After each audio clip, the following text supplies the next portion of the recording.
I've heard about things for Sarver as one of the worst owners in the league for years. But for whatever reason, the league might be afraid of him.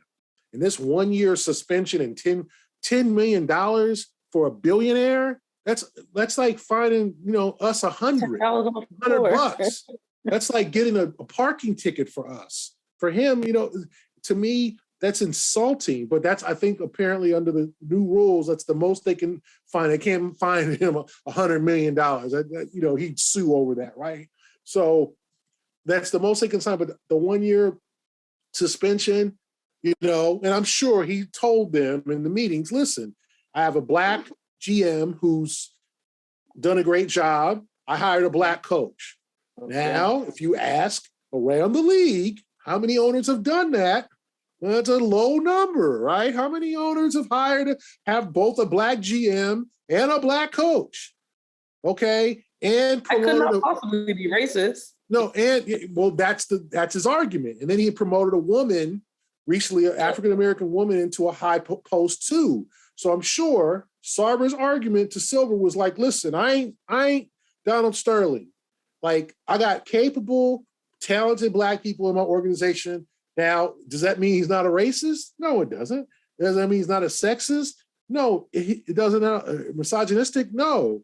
But I think he argued, obviously successfully, to keep his ass and keep his team, that he has people of color, and he's hired previously. He had Earl Watson as coach. I think, wasn't your guy as coach for a minute?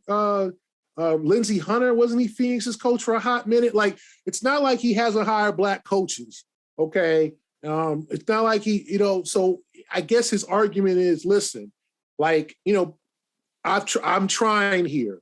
And, and now the NBA is, well, he has kind of a crazy little, strange sense of humor. That's not funny. Like, you can't say things. This is not the 70s. You cannot, and I tell people that all the time. Like, you watch these old comedy shows and stuff, and this stuff they used to say on sitcoms and things that were referenced to black people and gay folks and women. And back then there was laugh tracks. Now it's not funny. You cannot say these things. You watch some of those old 70s shows and watch some of the things they said, you were like, it made you cringe a little bit. And it was back then, it was like, ha, ha, ha, that was funny. Everybody got made fun of, but it was acceptable. It doesn't make it better. It's not better. It wasn't better back then. It was different. You cannot say things like that anymore. And as a billionaire, you go to a sensitivity class or have someone tell you, hey, Mr. Sarver, you can't really say the N-word, even though you're trying to quote somebody. I don't know what that means. Who are you trying to quote? Like, what is you telling me? MLK. Who said that? Yeah. Oh, such and such called such and such. Like, I'm not going to say that. You're not going to say an offensive term for another race, and you'll say, oh, he said the X word. The word, exactly. Whatever the word is, you're not going to say the word. So to me, I think his arguments are rather ridiculous, but I do think the fact that the organization, one, is one of the best now in the Western Conference. They have a very good African-American coach, Monty Williams. I've heard him talk about Sarver. He's had no issues with Sarver, at least publicly, and now he hired a black GM. So you look around the league, okay, have the Celtics ever had a black GM? They have plenty of black coaches. Who's the highest ranking African-American in Celtics organization? Allison Feaster. Yeah. That's it, right?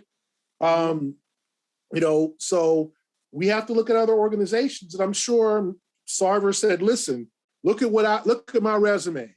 I've not had a shortage of black coaches. I think Terry Porter might have been a coach in Phoenix. Like, they've had black coaches. So I'm sure that was probably his argument. Now, and I think the league was like, you know what? We don't want the legal mumbo jumbo. We don't want this guy coming after us to keep his team, because obviously he is going to fight this, as Sterling did, but Sterling stuff was on tape. Sterling had a mistress. That looked really bad. Ready. Yeah. He was ready. Like, he had a mistress who came out and got him, and he had a wife who was a co-owner who was like, I wonder where she is now. The mistress or the that woman, the whistleblower. I don't know. V. Stiviano? Yeah.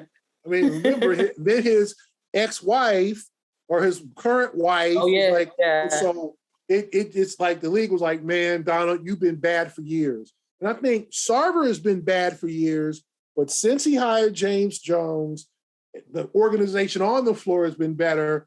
But this is ridiculous. He should have a team stripped.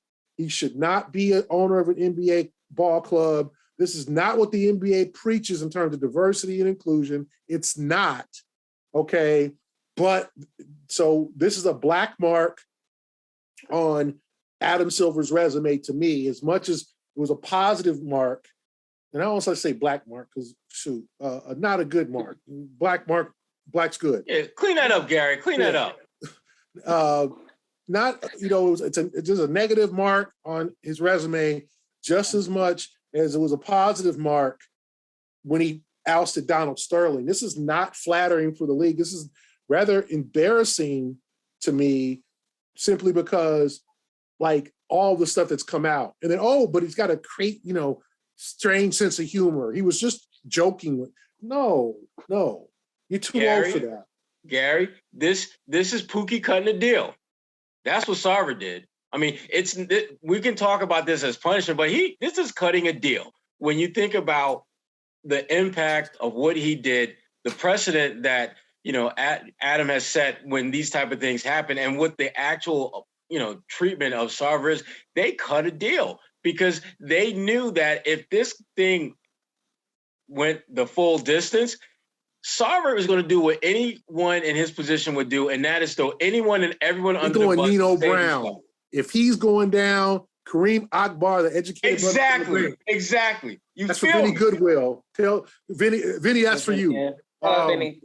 Yes, but yes, he is taking people down because Sarver's like, all you owners want to vote me out. I got dirt on you. I got dirt on all y'all. So I want to cut a deal.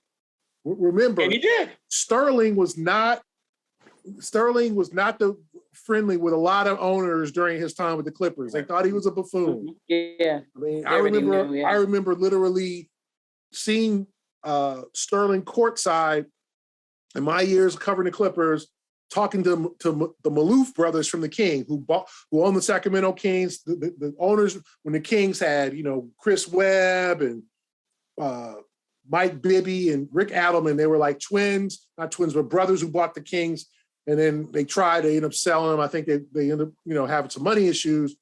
But I just remember seeing Sterling like eating popcorn during the conversation. It was all over his shirt, just like, and then it was just like, wow, that's the owner of the team. And it was just, his shirt was just filled with popcorn crumbs on the floor during like pregame. And he just like couldn't stop eating his popcorn. And I was just like, wow. Popcorn, yeah, that dude represents the league.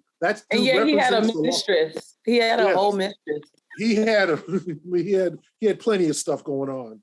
But the thing that frustrates me, y'all bring up a really good point, though. This is the fact that this league preaches diversity and inclusion and Black empowerment, and yet when you look at the institutional history of the way ownership has been in the league, I think this was the perfect time for Silver to just put his foot down and say, this is not the example of what we want this league to be. And I mean, you have the reports that the NBA wants to expand to 2 more teams.